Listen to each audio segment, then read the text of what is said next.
Silêncio no vagão 3. O trem noturno deixou a estação de Viena pouco depois das 11. Não era um trem luxuoso, mas tinha aquela dignidade antiga dos trajetos longos. Madeira escura nos corredores, luzes amareladas demais para leitura confortável e um silêncio que não vinha da ausência de som, mas do excesso de pensamentos. O vagão 3 ficava logo após o restaurante. Um vagão de segunda classe, compartimentos fechados, 6 cabines ocupadas naquela noite de inverno. Neve acumulava-se nas bordas das janelas, desenhando mapas imprecisos do continente. Às 2h17 o trem desacelerou de forma abrupta. Não o suficiente para parar, apenas o bastante para despertar os que dormiam mal. Poucos minutos depois o condutor bateu à porta do vagão 3. Não houve resposta. Ele tentou novamente. Nada. A porta estava trancada por dentro. Quando finalmente forçada, o cheiro foi a primeira coisa notada. Não o cheiro da morte recente, mas algo mais sutil, um odor metálico misturado à lavanda antiga. O homem estava sentado na poltrona junto à janela, olhos abertos, cabeça levemente inclinada, mãos cruzadas no colo, como quem adormecera durante uma oração. O relógio de bolso ainda marcava 1h40. O nome do passageiro era Henrik Vogel. Aparentava pouco mais de 50 anos. Vestia um casaco caro demais para a classe em que viajava, mas antigo demais para impressionar alguém. Nenhum documento visível além de um cartão de hotel dobrado no bolso interno. Nenhuma arma, nenhuma marca de luta, nenhum sinal de entrada forçada. A cabine estava intacta ou arrumada demais. A janela fechada. A porta trancada por dentro. A chave encontrada caída no chão, a poucos centímetros do corpo. O médico chamado na estação seguinte declarou morte natural. Até perceber a rigidez precoce. Alguém havia morrido ali antes da 1h40. O trem seguiu viagem. E o vagão 3 foi isolado. O investigador Julian Moreau não dormia em trens. Nunca dormia quando havia pessoas demais fingindo normalidade. Ele ocupava a cabine ao final do vagão. Não estava em missão oficial, ao menos não declarada. Fora chamado apenas por coincidência e experiência. Moreau não começou perguntando o que aconteceu. Começou perguntando quem havia dormido mal. Foi assim que percebeu o primeiro padrão. Todos. Havia 6 pessoas além do morto.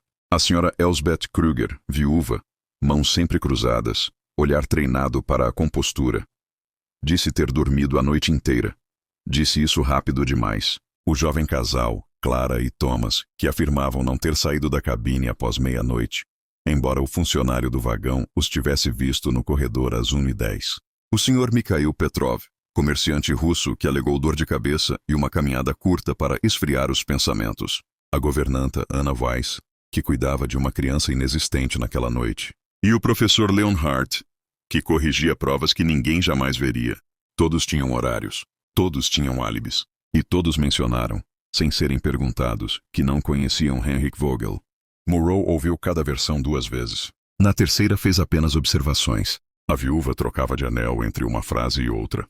O comerciante errava o horário da caminhada por exatamente 15 minutos. O casal discordava sobre quem dormira primeiro. A governanta falava de alguém ausente como se ainda estivesse ali. O professor evitava mencionar o compartimento ao lado do seu.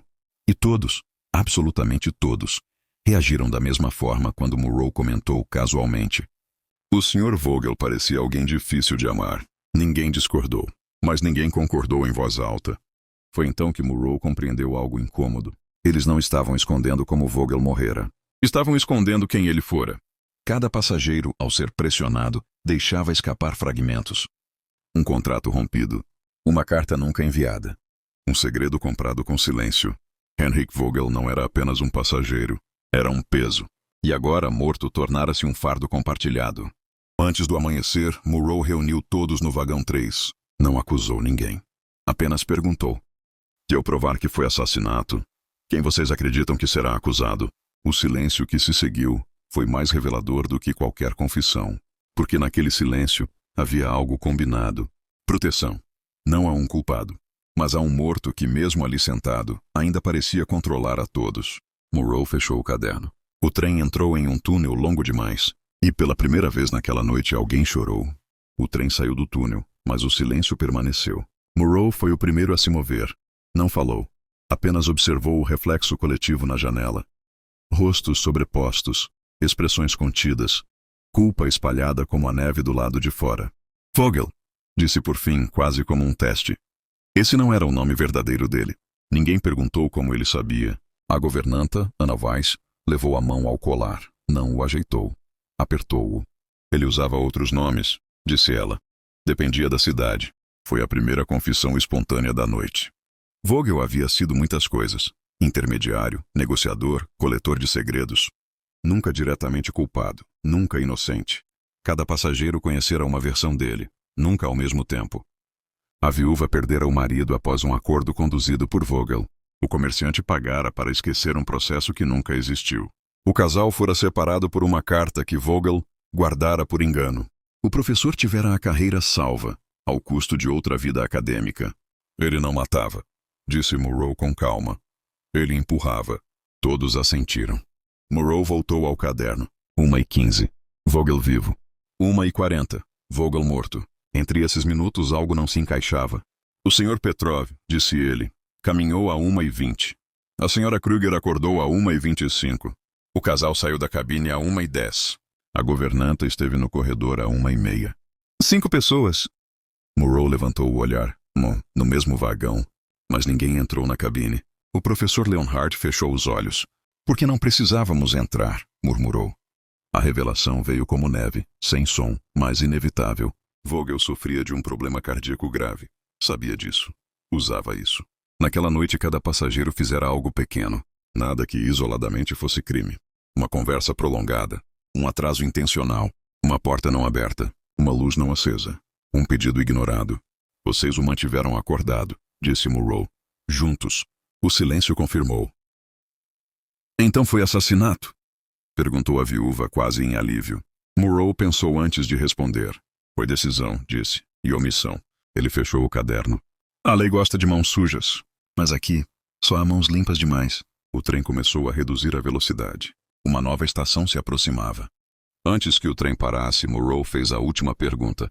Se Vogel tivesse sobrevivido, vocês o teriam impedido de continuar? Ninguém respondeu. Mas o olhar compartilhado foi resposta suficiente. Moreau guardou o caderno no bolso interno do casaco. Então, disse, talvez o mistério não seja quem o matou. Mas se o mundo ficou melhor, sem ele, o trem parou. As portas se abriram. E alguém, no fundo do vagão, não se levantou. Quando as portas se abriram, todos se moveram, menos Leonhardt, o professor. Sentava-se ereto, mãos sobre as pernas, olhar fixo no nada. Não dormia, não respirava. Moreau aproximou-se lentamente. Não havia luta, não havia marca visível. Apenas o mesmo odor metálico, misturado à lavanda antiga. Quando? Perguntou o condutor, em voz baixa. Moreau fechou os olhos por um instante. Durante o túnel. No bolso interno do casaco de Leonhardt havia uma carta. Não era recente, nem nova, era uma cópia. A original fora escrita anos antes, e nunca enviada. Vogel aguardara. Nela, o professor confessava algo que destruíra uma carreira alheia e salvara a sua.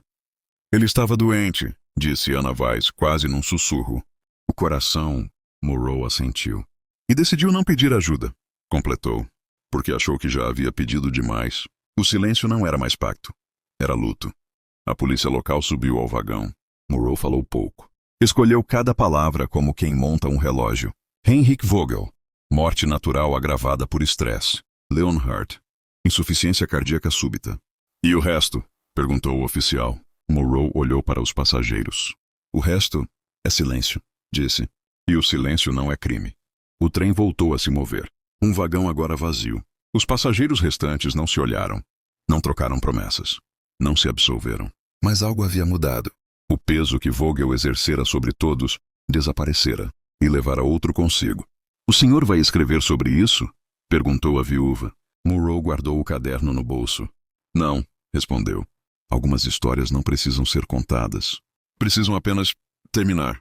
Ao cruzarem a fronteira, o vagão 3 foi desacoplado. Ficaria para manutenção. Ninguém comentou. Moreau observou pela última vez o número pintado na lateral do vagão, já coberto de neve. Silêncio. Não como segredo, mas como escolha. O trem seguiu.